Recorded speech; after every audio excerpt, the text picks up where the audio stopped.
tous, je suis ravie de vous accueillir sur ma chaîne pour vous présenter le vlog numéro 4 de ma collection de tarot. J'espère que vous allez bien, vous avez passé un très beau week-end. Et on va tout de suite débuter avec le tarot du bon karma. J'ai sorti le livret déjà.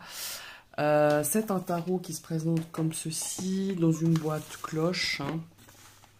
Ici, il y a la partie pour mettre les cartes. La boîte est super sympa, c'est ce qui me l'a fait acheter aussi. Et c'est aux éditions Le Lotus, l'éléphant, au prix de 19,99 €, puisque c'est inscrit, je peux vous le dire. Alors, c'est un très bon tarot pour les débutants. En tout cas, au niveau des illustrations, il suit très bien le Rider-Waite. Voilà. Ce que j'aime bien dans ces illustrations, c'est que voilà, il y a différentes différents personnages physiques qui sont représentés. On a des personnes de couleur, on a des gens, des morphologies aussi bien différentes, et je trouve vraiment sympa. Voilà. Ce que je voulais dire aussi, c'est que au niveau des cartes, c'est pas ce que je préfère, mais la qualité est tout à fait honorable. C'est très plastifié. Le dos, bon, voilà, il est tout simple. Il n'y a rien mais il fait son job, cet oracle. Voilà. Moi, je l'ai pas mal utilisé à une période. Une période, j'ai pas mal utilisé comme ça aussi pour des exercices, pour un travail personnel. Et franchement, je trouve que il vieillit quand même pas mal, même si la qualité n'est pas extraordinaire. Au niveau de l'illustration, moi, je le trouve super sympa. C'est tout simple, hein, c'est des illustrations tout simples, mais encore une fois, voilà, ça fait son job, voilà. Là, vous voyez, on a le 4 de bâton, on a le 2 de denier, le 3 d'épée, le soleil. J'aime beaucoup la lune, vous voyez. Voilà. Qu'est-ce que je voulais vous montrer? La grande prêtresse aussi, qui est toute sympa. J'aimais bien la carte de la tempérance. Bon, on a le 5 d'épée. Vous voyez, ça suit vraiment la justice, ça suit vraiment le rider. Hein, c'est vraiment... voilà, vous pouvez pas vous perdre avec ce genre de jeu. Le 4 d'épée, que je trouve sympa aussi. Je trouve très beau la force, avec ce tatouage dans le dos du lion. Il y a aussi la carte de la tempérance, que je trouve très belle. Alors, on a aussi tous les genres. Hein. Voilà, c'est un jeu fort sympathique qui, ma foi, n'est pas très coûteux, avec un livret qui est très intéressant aussi, qui nous apporte justement cette notion de karma, hein, cette approche un petit peu, je dirais, spirituelle au niveau de ce tarot. J'ai oublié de vous dire qui l'a créé, hein, c'est Kerry Ward. Vous voyez, j'ai encore des post-it. On a toujours, par exemple, je vais prendre l'empereur. Donc on a la carte, on a la photo pleine page de l'empereur, voilà. Et ici, on a toujours donc le nom de la carte et on a toujours des petites phrases qui nous donnent un petit peu l'essence de la carte. Concentrez-vous avec attention, protégez vos meilleurs intérêts, vous avez le contrôle, utilisez votre puissance. Et ici, on a l'explication de la carte. Et après, on a aussi l'interprétation si l'empereur représente une personne dans votre lecture ou dans votre entourage. Et ici, on a le conseil du bon karma. On a toujours un conseil du bon karma, par exemple pour l'empereur, pardon. Dans la vie, vous obtenez ce que vous avez le courage de demander. Vous voyez, il y a chaque fois une petite approche. Et j'aime bien l'approche de la créatrice par rapport justement à ce côté destiné, à ce côté karma. Voilà, il est très sympa, il est tout simple, c'est écrit d'une façon tout à fait compréhensible et je le trouve vraiment cool. En tout cas, moi, ça m'a apporté une autre approche vraiment du tarot. Voilà, ça c'était donc le tarot du bon karma. Je les rangerai après, parce qu'après je me suis rendu compte que ça faisait beaucoup de bruit quand je rangeais mes jeux. Ici, c'est un tarot que j'ai pris volontairement de petites cartes, enfin en version beaucoup plus petite. C'est le Next World Tarot, mais bon, il est assez connu, je pense que vous le connaissez. Voilà, ça c'est le dos des cartes. Et alors là aussi, on a vraiment des représentations du quotidien. Il est très actuel, avec pareil beaucoup de beaucoup de personnages d'ethnies différentes, de couleurs différentes. Ouais, je le trouve fort sympa. Je ne l'ai pas pris en grande carte, parce que, comme vous savez, j'aime bien avoir des petites cartes, même au tarot. Voilà, l'impératrice, le 9 de denier.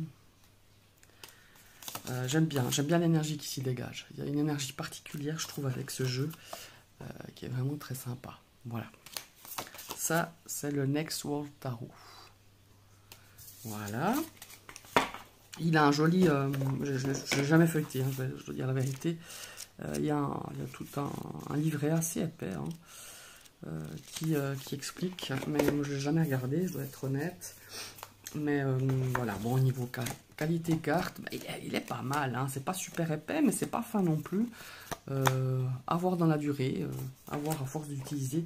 Je dois dire que j'ai très peu utilisé, j'ai utilisé quelques fois, hein. Ça, il faut que je le mette aussi de côté et j'utilise. Le Doux Crépuscule, ça c'est une édition Lo Scarabeo. Le tarot du Doux Crépuscule, donc là il est traduit en français, hein, il est en anglais aussi.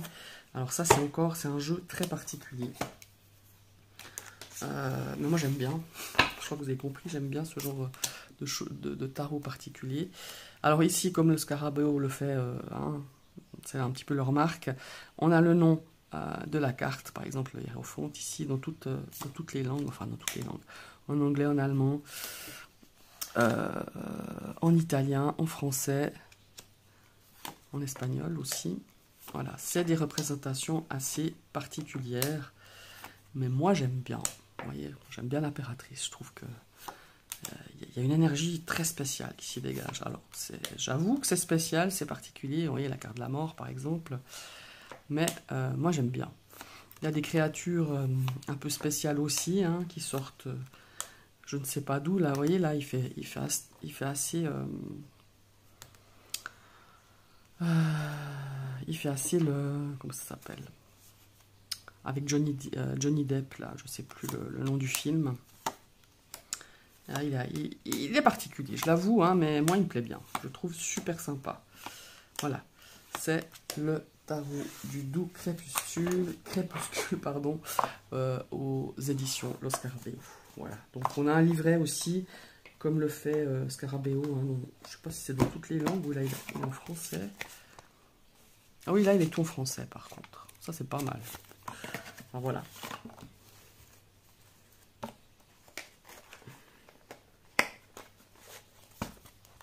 Voilà. Alors ici, on a l'Arcanum Tarot, qui est superbe, qui est très... ça, je l'avais acheté... c'est aussi le Scarabeo. Hein. Je l'avais acheté il y a quelques années. Alors là, il suit très bien le Rider aussi. Hein. Il me fait penser un petit peu aux représentations de Ciro Marchetti, mais c'est pas du tout lui, hein, qui l'a fait. Mais je trouve qu'il y a pas mal de similitudes. Mais par contre, pareil, je vous montre la carte de présentation. Si vous débutez, je trouve que vraiment c'est un tarot de début, il est vraiment top parce qu'il suit vraiment. J'aime bien les as, je les trouve très très beaux. Je l'ai beaucoup utilisé, hein, celui-là. C'est un petit peu le jeu parce que j'avais mis un petit peu de côté le tarot il y a quelques années. Je l'avais beaucoup travaillé au début. Au début que je me suis intéressé à ce monde ésotérique. Après, je l'ai mis un petit peu de côté. Et après, je me suis dit, bon, allez, pour se remettre en selle, il te faut un tarot Rider pour te remettre bien, voilà, bien en selle, quoi. Voilà, c'est le tarot, qu'est-ce que je vous ai dit, l'Arcanum Tarot, voilà. On a un livret en anglais, hein, bien sûr. Je ne me rappelle plus comment il a fait, le livret, je ne me rappelle plus. Ah oui, il est pas mal, hein. Donc il est en plusieurs langues, hein, apparemment. En français, en anglais, en italien, enfin voilà. Et on a une phrase, hein, je dirais, une phrase, un mot-clé pour chaque arcane. Et ici, ça, je l'adore. Il est spécial aussi. C'est le Santa Muerto Tarot de, je ne sais plus son nom, c'est un Italien qui écrit ça, qui a créé ce jeu. C'est Listrani, je ne sais plus si c'est Marco, je ne me rappelle plus. Et j'arrive pas à lire. j'arrive pas à lire parce que c'est écrit en doré. Bon, je vais voir si je retrouve de... Ah oui, de Fabio Listrani, pardon. Les dessins et le guidebook, voilà. Donc, voilà, c'est très particulier, je l'avoue. Hein. C'est la Santa Muerte. Donc, c'est tout représenté par des squelettes, des morts. Mais encore une fois, il suit très bien le rider. Moi, j'aime beaucoup, c'est coloré. Alors, certes, il y a cette partie un petit peu lugubre de squelettes qui apparaît dans toutes les cartes. Hein, elles apparaissent enfin, ces squelettes apparaissent dans toutes les cartes. Mais il y a des couleurs, je trouve, très sympas. Vous voyez, tout ce qui est bâton, c'est rouge. Tout ce qui est pentacle, c'est vert. Voyez, j'aime beaucoup le pendu. Voilà, on a le 2 de bâton. C'est un monde, hein, c'est particulier. En plus, Fabio Listrani, c'est très particulier ce qu'il fait. Je sais qu'il a sorti d'autres choses, alors moi ça me plaît pas. Hein. C'est des illustrations un petit peu, je dirais, futuristes. Enfin, futuristes, venues de je ne sais pas d'où. Personnellement, les autres tarots et oracles qu'il a fait, ça me plaît pas. Mais celui-ci me plaît bien. Je le trouve vraiment cool. Il a un côté un petit peu... Moi, ça me fait rire tous ces squelettes, quoi. Parce qu'ils ont des fois, ils ont des sourires, des expressions de visage qui me font plus rire que peur, en fait. Mais je comprends, hein, ceux qui n'aiment pas ou qui trouvent que ça fait peur, que c'est lugubre. Je peux tout à fait l'entendre. Regardez le hiérophante, je le trouve trop cool, quoi. Enfin, voilà. C'est un sympathique tarot que j'ai beaucoup utilisé aussi. Le dos est sympa. Je crois que je ne vous l'ai pas montré. Le dos, il est super sympa. Voilà. Je crois que c'est tout pour aujourd'hui. Oui, c'est ça. J'essaie de me limiter au niveau timing des vidéos parce que moi, je vais très peu sur YouTube, mais le peu que je vais, si je cherche quelque chose et que la vidéo, elle dépasse les 15-20 minutes, eh ben, je décroche. Je me suis rendu compte qu'en fait, je voulais pas vous imposer non plus des vidéos très très longues. Voilà. Ben, des fois, on n'a pas le choix. Hein, comme par exemple, j'espère pouvoir faire les énergies du mois de septembre signe par signe. C'est vrai que des fois, 20 minutes, suivant les tirages qu'on fait, est-ce qu'on a un petit peu à développer, elles sont largement acquises, enfin faites, ces 20 et plus minutes. Mais là, en présentation, je me suis vraiment limité entre 12 et maxi 15 minutes. Pardon. Voilà, je suis fatigué, je dis n'importe quoi. Et ben, je vous remercie d'avoir suivi ce vlog. N'hésitez pas à commenter, n'hésitez pas à liker, hein, ça fait toujours plaisir, ça encourage. N'hésitez pas non plus à vous abonner si vous découvrez ma chaîne. Vous appuyez sur la petite cloche, mais après il faut réactiver cette cloche pour pouvoir recevoir toutes les notifications de mes prochaines vidéos. Je vous souhaite une très très belle soirée et à tout bientôt. Bye bye.